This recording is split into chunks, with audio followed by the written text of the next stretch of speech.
Hello everyone and welcome back to WWE 12 Universe. I'm your host Jitch and you are watching the very new Monday Night Raw in which the draft excuse me, has taken place. The rosters are different. What is going to go down tonight? That is a good question. Well, first and foremost, we need to find ourselves a new contender for Batista's World Heavyweight Championship with Brock Lesnar no longer a member of Monday Night Raw. Batista has got a new contender on the horizon. We'll get to that in just a moment.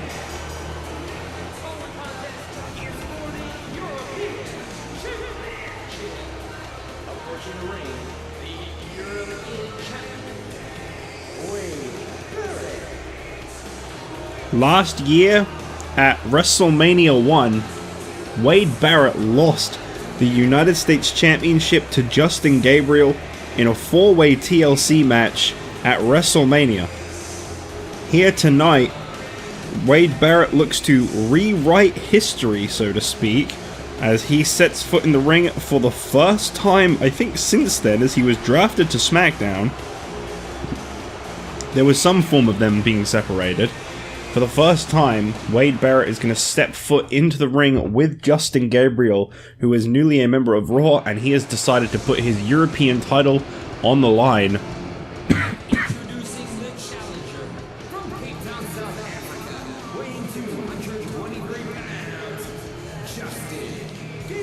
I have just spent all morning,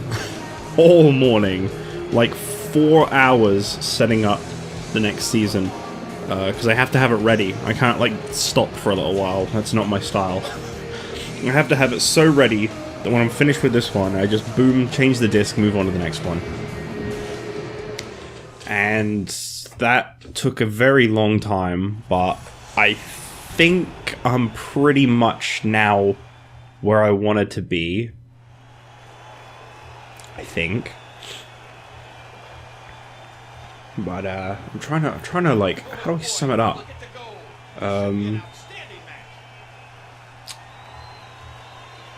what am I trying to get out here? I'm having that like brain fart where you just can't get any words out. I think I have it all completed. The rosters at the moment, as you know, are 15 superstars apiece, and one roster has Monday Night Raw has 6 women, while SmackDown has 5. I can confirm to you now that in the start of Season 3, there have been 3 women have been recently contacted and signed to new contracts, and in the next season, you'll be seeing 2 additional women debut on SmackDown, and a new female competitor here on Monday Night Raw as well. On top of that, I believe each roster at the moment, as I say, sits at about 15 superstars. But I've been told that each brand, respectively, has gained roughly 10 superstars a brand. So we're looking at 25 superstar brands going forward. As I say, these next few weeks are going to be a little bit tight, but we'll get there. ECW are currently in the process of creating brand new championships for superstars to compete for as they look to build their brand to be bigger and better than ever before. And we have received some massive news in regards to the upcoming Extreme Rules pay-per-view. Cross-brand matches are a potential. Right now, SmackDown is without a mid-championship, with John Morrison leaving to ECW with the Intercontinental Championship. One person who is a rightful contender for a championship but officially a part of SmackDown will be challenging for a Raw title, as the winner of this match, the European Champion, will defend against Sheamus at Extreme Rules, and it's going to be a real throwback if it ends up being Wade Barrett. Because Sheamus, as the top contender for the European Championship, has requested his match be a tables match for the European title. He wants Wade Barrett to be the champion, basically, and he wants to get revenge for what happened back at TLC. Sorry, I had some popcorn, and like, you know when you like eat it and you got all those little bits still in your mouth? Yeah, that feeling. As we know, the core, Justin Gabriel, Heath Slater, and Brie Bella are all a part of Monday Night now. They are all here on Raw. Justin Gabriel making a very triumphant return. What a way to come back it would be for him to be able to... sorry, I'm having a moment here. What a triumphant return it would be for Justin Gabriel if he were to come over here to Monday Night Raw and win the European Championship on his first night back on the show. In our main event tonight, though, one half the World Tag Team Champions Kevin Nash is set to face off in a four-way matchup with some new faces, some old. Randy Orton going to be competing in that matchup, but also Shawn Michaels making his Monday Night Raw return as he competes in the main event, a big four-way matchup, first fall to the finish. And Cody Rhodes from ECW also making his return here to Raw as a former Raw superstar.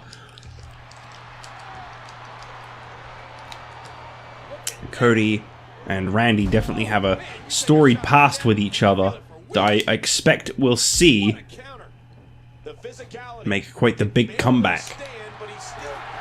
And also to come tonight, the Disciples of Darkness, Jetstar, and Nemesis make their Monday Night Raw return as they face off against another returning Raw superstar, R-Truth, and his tag team partner, Booker T. We've been told the Crew continuing to be a tag team despite Mark Henry no longer being around. R-Truth and Booker T will be facing off against the Disciples of Darkness tonight. Only 4 tag teams here on the Raw Tag Division right now. A good time to be a tag team and try to get that shot against Kevin Nash and Vader. Assuming you even want it. But by the way, the winner of that 4-way main event will be facing Batista for the World Heavyweight Championship at Extreme Rules. I'm very curious to see who comes out on top. Ah! And also, we're going to be finding out the next contender for the Women's Championship tonight, as we've got a big 4-way Battle Royal. Tiny Shiny set to face off against Kelly, Layla, and Trish Stratus. I really froze for a minute there. Winner of that match will be the top contender for Natalia's Women's Championship, which will not be defended at Extreme Rules, but it will be defended next week on Raw against the winner of tonight's matchup.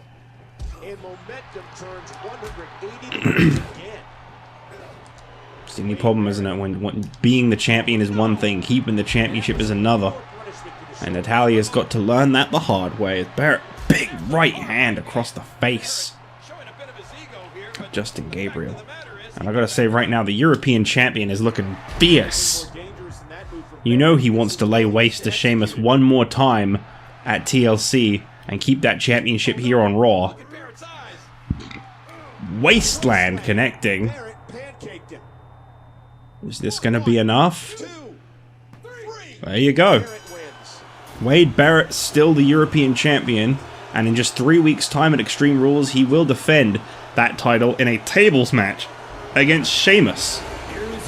As I try not to burp for the 40th time.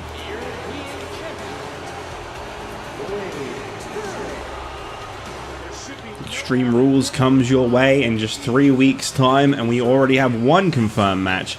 And later on tonight in our main event, that big 4-way matchup, we will find out who is challenging for the World Heavyweight Championship. But up next, we try to see which team can make a better first impression here on Raw. Can the Disciples of Darkness pick up some momentum? Jetstar's been on a roll lately. I mean, admittedly, he's lost his most recent matches, but he's not been backing down. And here tonight, he's teaming up with his partner Nemesis as they return to Raw in an attempt to try and defeat the Crew.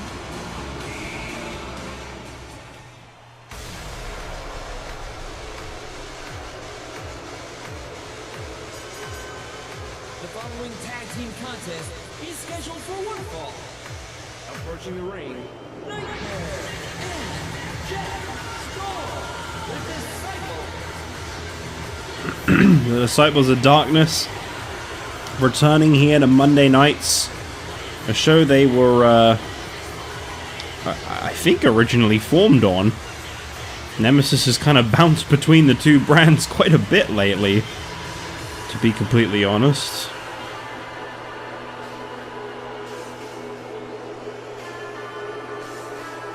I'm curious to see what exactly they can do together here on Raw. Will this finally be what they've been working so long for? If I had to guess, probably not.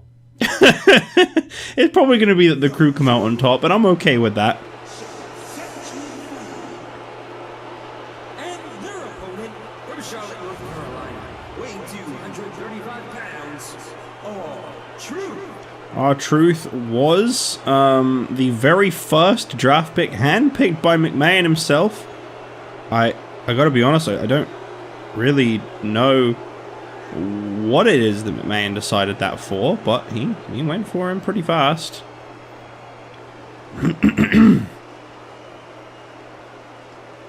R-Truth, of course, known for his bopping jams he comes down to the ring to. This is actually off of an all-time best hits album we just released recently. Was Spotify really a thing? I mean, I know it was a thing in like 2011, but like I don't think it was like a big thing. I don't think like loads of people used it.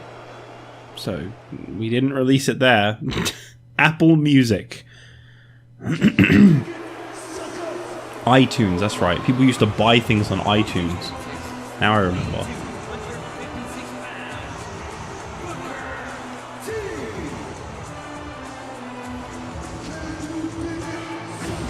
I think I can in fact dig that sucker. Booker T has never competed on oh my god. Booker T has never competed before on Monday Night Raw. Sorry, I was playing a little bit with 13 to see how certain characters looked. And although they didn't exactly do much better with Booker T, for one, he's at least the right skin tone. But also, I feel like they did fix his face a little. I still will never get over the comparison image of how he looked in the TNA Impact game in like 2007 versus how he looked in a game made in 2011. I just don't know how they fucked this up so much. It was like the fact that I kept going through like 13's roster and like I noticed things like the Hart Foundation are in it minus Jim Neidhart. Obviously Owen's not, but there's a reason for that. But like minus Neidhart for some reason. And like the New Age Outlaws don't have like a tag entrance. And like Kama Mustafa's not in the game, or D'Lo Brown, but Nation Henry is. Farouk does not have a Nation version, but The Rock does. It's just like, man, that was a really half-assed Attitude Era mode. I think because 2K16's Austin career was so much better of an Attitude Era mode, I genuinely forgot how much was missing in 13. Like, I thought 13 was fine, and I was looking through it and I was like, this is really lazy. Like, Michaels has, like, no different attires. Neither does Brett. And there were minor changes over the years from both Michaels. I mean, admittedly, Brett wasn't really around in the Attitude Era. Brett leaving was kind of the start of the Attitude Era. Or it was, like, very early on, at least. The start was technically, like, SummerSlam 96, I think it was. So, like, Brett leaving in, like, 97, you know. It was a little while. Like, he was there for the first year, but the Attitude Era lasted pretty long. Some people say about 2001.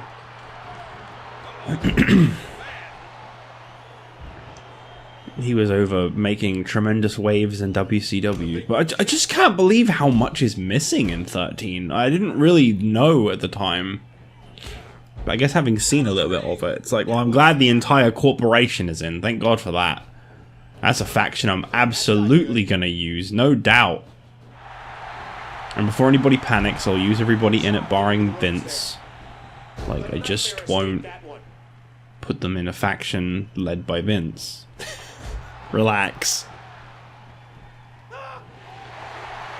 I'm told things are going to be very different following Extreme Rules, as May is pay-per-view Over the Limit. Believe it or not, folks, get ready for this. You're going to have a hard time digesting this one. Over the Limit in May will be a brand solo pay-per-view hosted entirely by Monday Night Raw. Following that in June, Capital Punishment will be hosted entirely by SmackDown. Money in the Bank will be a dual-branded pay-per-view, as will SummerSlam. Night of Champions will be hosted by Raw. I don't remember what comes next, but that one is SmackDown, and then Vengeance is Raw. Hell in a Cell is SmackDown, that's right. Vengeance will be Raw. Survivor Series will be dual branded. TLC will be SmackDown. Royal Rumble will be dual branded. Elimination Chamber will be hosted by Raw. And WrestleMania will, of course, remain dual branded. That is the calendar update for the entirety of 2011 through to 2012. The Season 3 schedule, I believe, and then that next year's Extreme Rules will be a SmackDown pay-per-view. They'll basically be taking it in turns, barring the shared pay-per-views of Money in the Bank, SummerSlam, Survivor Series, Royal Rumble, and WrestleMania. ECW will be present at SummerSlam, Survivor Series, the Royal Rumble, and WrestleMania, but not Money in the Bank. And ECW will be hosting its own special events every quarter, so that's every 3 months there will be a special event from ECW. And I won't be saying too much information about that right now, but I will be disclosing that all the way in July, just before Money in the Bank, ECW will host its first ever solo branded pay-per-view, Judgment Day, which you can look forward to. But that is all coming in Season 3. We still have 3 more weeks of Season 2. I'm very excited about the next season, but I've got to focus on the one that's still going. As much as I want to keep talking up the next season. Jetstar just slamming down Booker T. Driving that knee into the side. ECW have been very interested now that they have gotten their draft in building a tag division, something that they at one point forbid. Obviously, heading into WrestleMania, it was every man for himself with just one championship. But ECW are heavily invested in reallocating. I've lost track of what I'm saying again. I did that thing where I say so. Yeah, they're very interested in reallocating certain superstars into tag teams and creating a tag team division here, over on ECW. And obviously with the acquisition of the Road Warriors, what better time, eh? They would make fantastic tag team champions as your first ever. But we'll have to wait and see what happens over on ECW tomorrow night and going forward. I can't really talk too much about that. Obviously, as I say, they are home to both the Road Warriors and Team DZ. They're off to a great start for a tag division on ECW. One superstar who has recently been very vocal following the draft is Ted DiBiase, who has refused to negotiate a deal and move to ECW. Absolutely refuses to go back to that brand. Even though it's a completely different playing field these days, DiBiase says he is his own man and he'll go to whatever the hell brand he wants. So I don't really know what it is that DiBiase has up his sleeve this time. That guy is always full of tricks, but apparently he refuses. He's not going to ECW. I didn't realize you could do that, but there you go.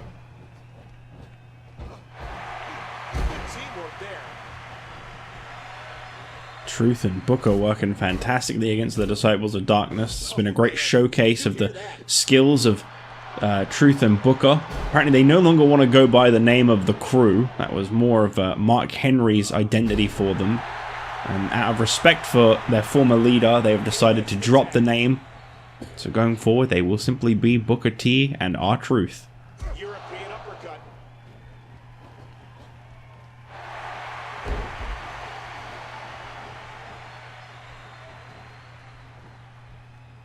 Oh, there's a smile on Booker T's face. Uh-oh, Booker wants to fly. Ah! Oh, wow. He got quite the distance on that. Oh, look out, Jetstar. Booker T looking for the scissor kick. Oh, okay. Nice attempt at a reverse. I mean, he shoved him. It wasn't really much of a reversal, but he did fight back. Fans actually seem to be supporting Booker T. I mean, very mild chants, but I don't know. Maybe R-Truth and Booker T will be better off without Mark Henry. He definitely led them in fear more than out of respect, I'd say. They knew if they crossed Henry, they were getting put through a table. They were getting all kinds of beaten up. There's the tag.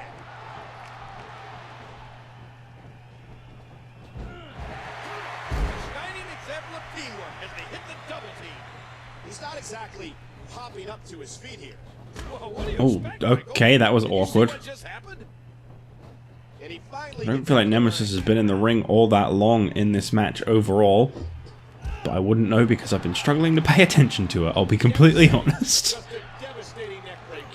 Got a lot of stuff to just ramble about. That's my style, you know? Rambling. Rambling is my style. Part of me keeps worrying that, like, the rosters are too small heading into the next season now that I've divided it into 3. Oh, wow, I've not seen him do that move at all this season. Oh my god, Nemesis actually going to hit his finishing move. Got him. I still haven't named that. I know you're in awe that you actually hit it on someone, but you're supposed to pin after that. As I've said many times, I swear these games know when they're almost finished, and they intentionally just break down as hard as possible. They're like, look, you've almost done an entire calendar year. Allow me to now put you off of me completely. I want to make this separation as easy as possible, so I'm just gonna be really shit. That should do it. Really connecting with those strikes to Booker T.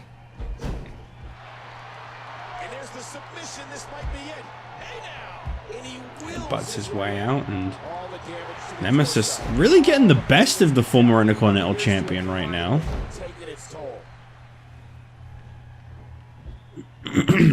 Is this going to be enough? Booker T covered, but of course, R-Truth, you gotta keep in mind, the tag team partner is not nearly worn out. Ooh, nice knee. He goes in for another pin attempt. Really thinks he's got Booker T down and out. And he oh my god, what? The Disciples of Darkness actually won something as a team? Over former champions?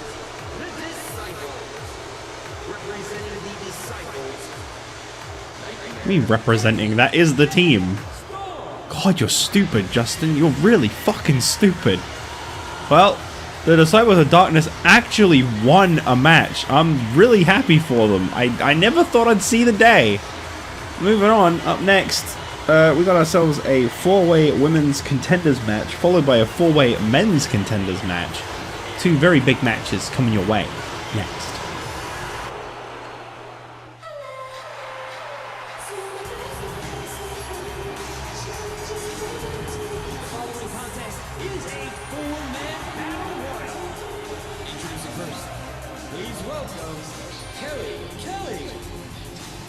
Hola.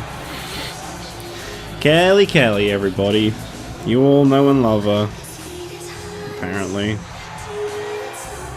I ain't gonna judge. You enjoy your Kelly matches, then hey, good for you. Coming on down to the ring here tonight, she could be the next contender for the Women's Championship. Huge opportunity just opened up for every woman here on Raw, frankly, as both Beth Phoenix and Karma move over to SmackDown. This is now basically a land full of opportunity. I mean, obviously Natalya was able to beat Beth Phoenix, and Tiny Shiny has managed to beat Karma in the past, but still, this is very much a land of opportunity right now. This is the place to be if you're a women's competitor, as far as I'm concerned.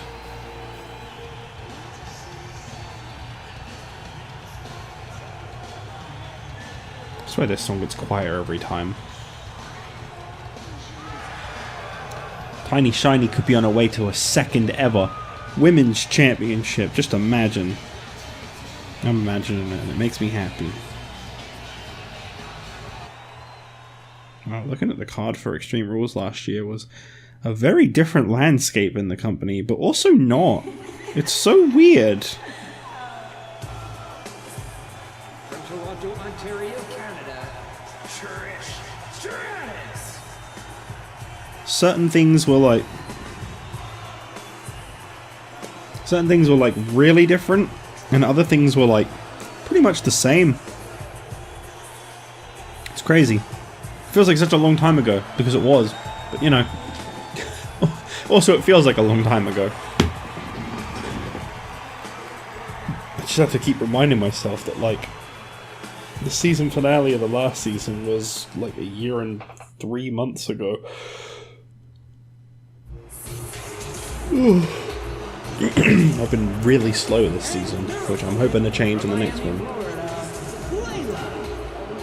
My two favourites to win this are both Layla and Tiny Shiny. Tiny Shiny out of pure bias, and Layla because statistically she's been on fire lately. Like, she's been, ever since the women's divisions were united, I feel like Layla really became a more important part of Monday nights.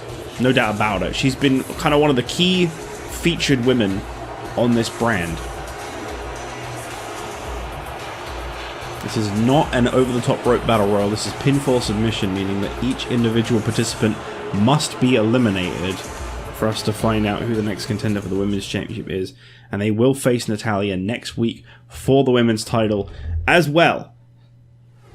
So that should be very interesting. And of course, this Friday on SmackDown, you can look forward to the return of the women's division on SmackDown also. Another match has been confirmed for Extreme Rules, another cross-promotional matchup, in order to come to agreements between Teddy Long and Vince McMahon for a European Championship cross-promotional matchup in which Raw could lose the European title. Miss McMahon has raised the stakes and he has returned with a wager that Teddy Long has agreed to. However, this one's a little bit more mysterious, and not just because of who it contains. Rey Mysterio will be defending the Light Heavyweight Championship at Extreme Rules against a Raw superstar, but there has been no disclosure on who Rey Mysterio will be facing. Long has simply agreed to the match as it is. So I'm very curious to see exactly what it is that McMahon has got up his sleeve for Rey Mysterio in 3 weeks' time at Extreme Rules. As we now know, two of the matches that will be taking place at Extreme Rules, and they are both cross-branded. As I mentioned before, we'll be seeing the European title on the line, Sheamus versus Wade Barrett in a tables matchup, and Rey Mysterio versus someone for the Light Heavyweight Championship. Stipulation not disclosed, but it is Extreme Rules, so at the very least, expect it to be no DQ. That could very well dislocate a vertebrae. You could very well dislocate a vertebrae.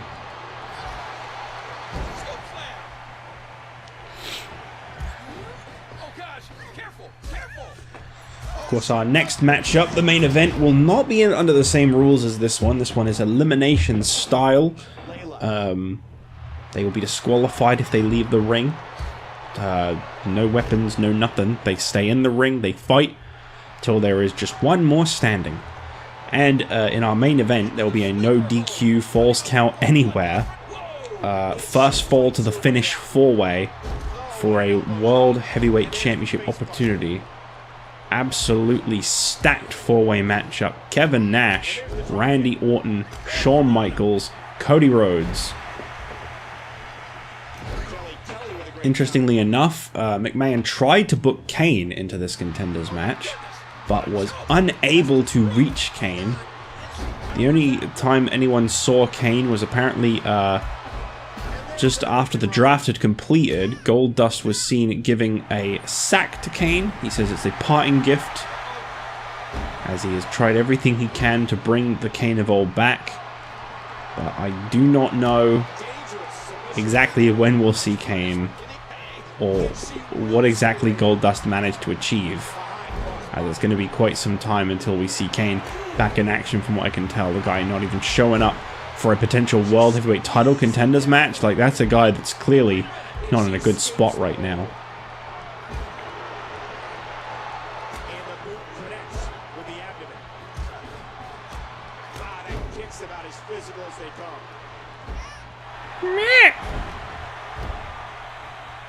Don't believe there are any rope breaks in this kind of a matchup, so no sense trying to crawl to them. Layla figured that out pretty quickly. I forgot to put a time limit on this match. I like to have those. They're a good insurance in case something goes wrong. Not that it ever does, but I also like to just see how long each match goes for. What an incredible suplex. It doesn't matter as much in this case because this is because this isn't a pay-per-view match, so I don't track the times like I do for pay-per-view matches, where I write them down on the wiki, but even still.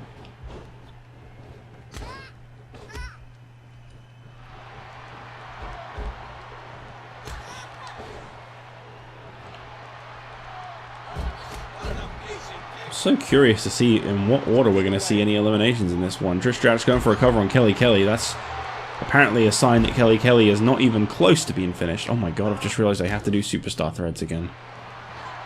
Oh boy. That took really long to get them all done this season. Obviously I did pretty early on, but I just remember like 2 to 3 hours being put aside one day and just doing 2 attires for each character to leave a spot open for Saria, and it ended up taking me all the way until like the last 2 months of the entire season to get her to do them.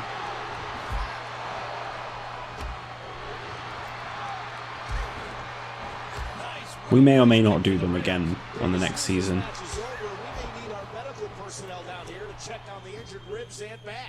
And back. And Trish gets leveled.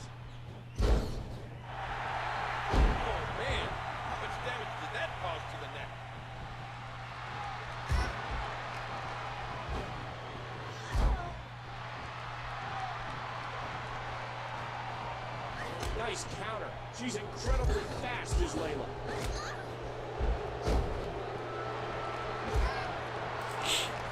Oh, back to the head. Surprised we haven't seen a single elimination yet, I'll be honest. I'm not trying to talk bad on this match, I'm actually genuinely surprised. More than anything, these women clearly really want this opportunity. I really would have thought that would have been a good finishing point for Tiny Shiny, but she didn't go for the cover. Oh, 9-2-5, baby! Is that going to be the elimination of Layla? Sure is. What's Kelly Kelly measuring for? Kelly Kelly has a finisher?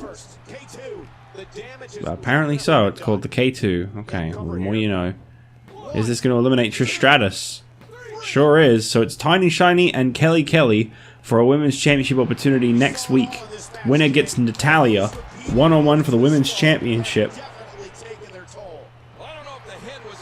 Either Tiny Shiny is going to be looking to capture a second Women's Championship, or Kelly Kelly is going to look to become one of the exclusive women so far to have held both the Women's and Divas Championships. I believe Natalya and Beth Phoenix at the moment are the only two to have ever achieved that. But right now, it's looking very favorable for Tiny Shiny. Kelly Kelly was looking pretty hurt. Tiny Shiny is just connecting with move after move. Love that DDT. You're in trouble now.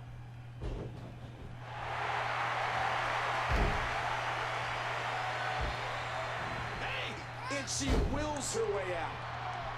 Wow, look at that great flexibility. Uh-oh. Drops her flat down on the mat and works the leg over Kelly Kelly. Trying to force a submission, but no. Tiny Shiny kicks her off.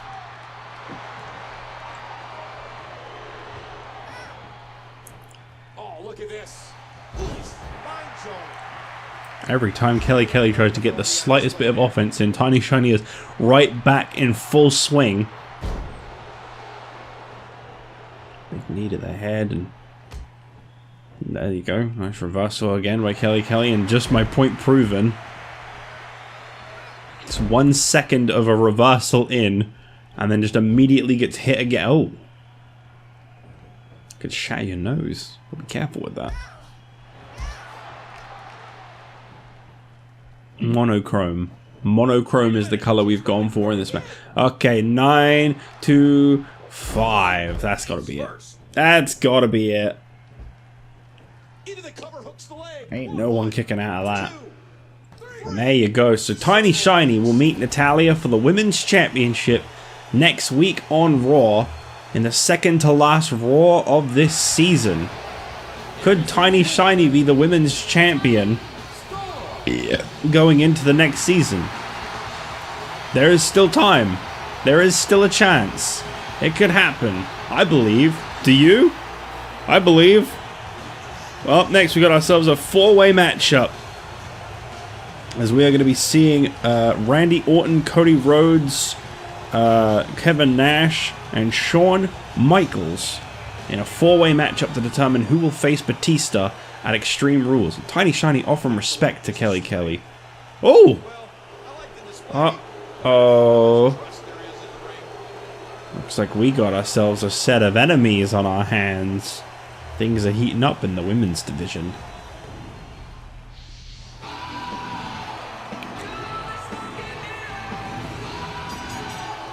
The following contest is a fatal 4-way scheduled for one fall.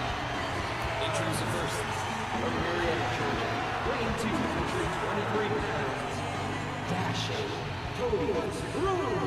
Well, I'll go ahead and say it. It's good to see Cody back on Monday Night Raw, a place where he is clearly far more appreciated. Cody Rhodes' time on ECW, the guy was barely utilized, barely featured, barely anything for a very long time. But in his first night here on Monday Night Raw, he is immediately in contention for the World Heavyweight Championship. All he's got to do is overcome the other 3 opponents in this matchup and win. This time last year, Cody Rhodes was, I believe, on his way to becoming a United States champion.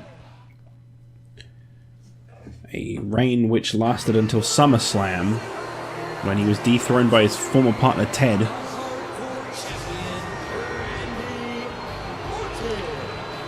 And as I said before, there's a lot of history between the first 2 participants in this matchup.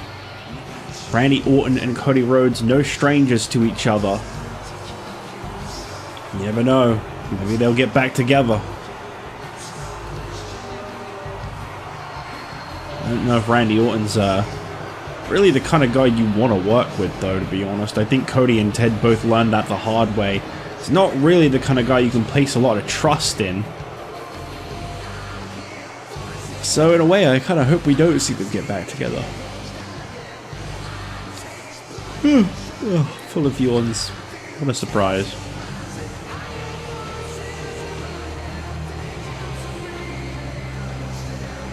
I'm just staring down Cody, a man he is no stranger to.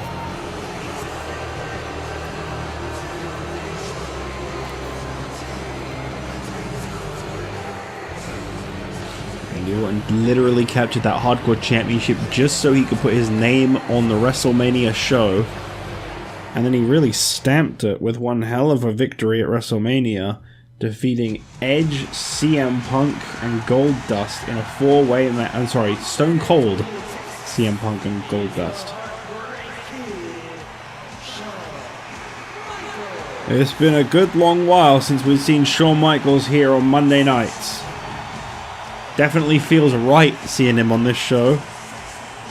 I wasn't adverse to seeing Shawn Michaels on Friday Night SmackDown, but something about Shawn Michaels on Monday Night Raw just blends better in my opinion. It may have come as a shocking twist though that D-Generation X are no longer a team. That one I gotta say I definitely didn't see coming. This year no tag teams were really drafted together. A lot of superstars were drafted individually. Thankfully for some, like the Road Warriors and the Core, Disciples of Darkness, they were all drafted together. Same with Team DZ. Kind of shocking actually, because like I really did not rig those draft picks. Like I don't know how so many tag teams managed to stay together. I think the only one that actually got split in the draft is DX. Even Edge and Christian actually got brought together. It's crazy.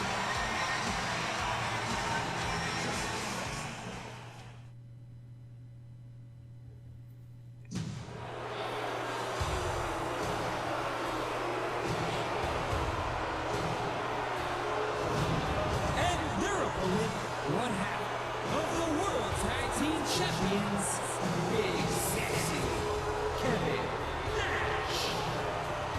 Kevin Nash, one half of the World Tag Team Champions. Must have been watching that tag team match earlier in the night very carefully. Disciples of Darkness could be on the rise. I think they've got quite a way to go before they go challenging for any tag titles, if you ask me. One victory does not immediately make you the top team on Raw. One thing they'll probably benefit from best in 3 weeks' time is a brand new win-loss record starts for Season 3. Obviously, your overall one is always going to be there, but it gives them a chance to maybe get it in the positives. The third time around, I should say. It'll be the second time for Jetstar.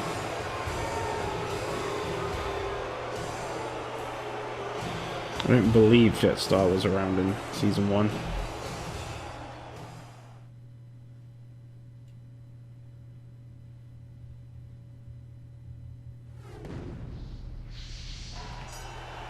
Here we go. Randy Orton, Cody Rhodes, Kevin Nash, Shawn Michaels. Four-way matchup, and of course, with the history involved in this one, it's no surprise to see Cody Rhodes go straight after Randy Orton. Randy Orton, the only man in this ring to have ever formally held the World Heavyweight Championship. Shawn Michaels, a former WWE champion, as I've been saying several times over. A lot of people have been vying to be the first man to have ever held both the World Heavyweight and WWE Championship. Historically, that has now actually been achieved. Uh-oh. What he's going to do next. When to take it to that next gear and that next level. It happened, guys. Do you remember when I said you can't do two corner moves at the same time, otherwise the whole thing freezes? Yeah, I wasn't wrong. Admittedly, they could just accidentally collide with Shawn or Orton and it'll fix it. He's a capable high flyer. He doesn't go high risk often, but when he does, he's effective. That can break your back. It's only been a minute. I should probably just restart the match. I can't believe this is a no disqualification match. I'm just hoping they'll accidentally hit Orton. You know, Cody reminds me Wrong a lot corner. of you, Michael. Thanks, King.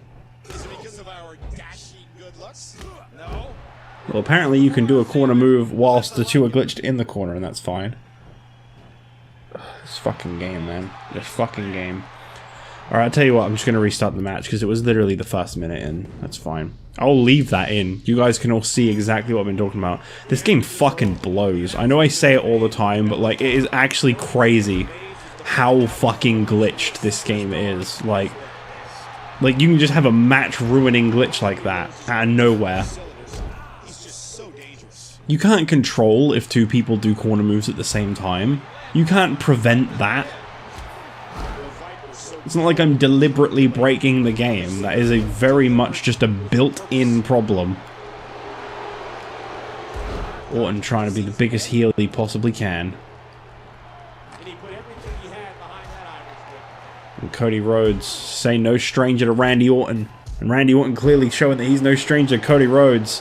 As they take this fight to the outside. Remember, the falls count anywhere is an additional stipulation in this matchup.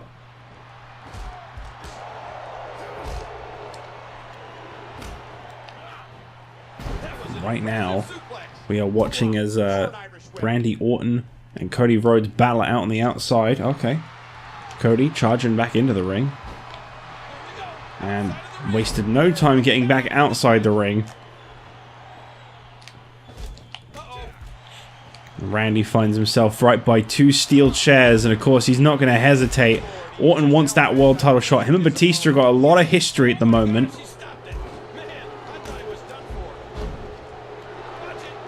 Oh boy, oh boy, oh, right into the steel chair goes the leg of Cody Rhodes. Sorry, for some reason I just can't focus on the other match going on in the ring right now. I guess because they're right next to the commentary booth that I'm not at.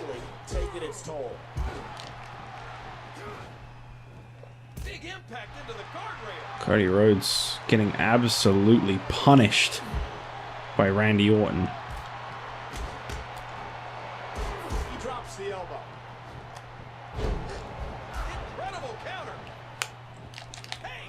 I'm starting to wonder if Cody's going to be able to get any fight in him in this one. That was vintage Michaels. No, that's concrete damage. He's begging for it. Randy Orton is looking to end this one already. The referee having to keep an eye on the fight on the outside. RKO. to Cody Rhodes. Kevin Nash and Shawn Michaels still fighting on the inside. They don't even realize. Kevin very quickly got outside, but just like that, Randy Orton stole it in less than 2.5 minutes. Randy just played these guys for fools. Oh. Well, take it easy, Randy. Well, that was barely even a match. Randy Orton realizing he could utilize steel chairs. He just brutalized Cody Rhodes. But you know what? That's the exact kind of mentality that you need if you're going to be the #1 contender for the World Heavyweight Championship. And this, in my mind, is definitely the biggest threat possible for Batista's World Heavyweight Championship at Extreme Rules. Batista may have taken care of Randy Orton before, but that only seems to motivate Orton more. I can't wait to see what happens when these two face off at Extreme Rules. Thank you all for joining me for Monday Night Raw, and I'll see you guys tomorrow night on a brand new ECW. Bye-bye.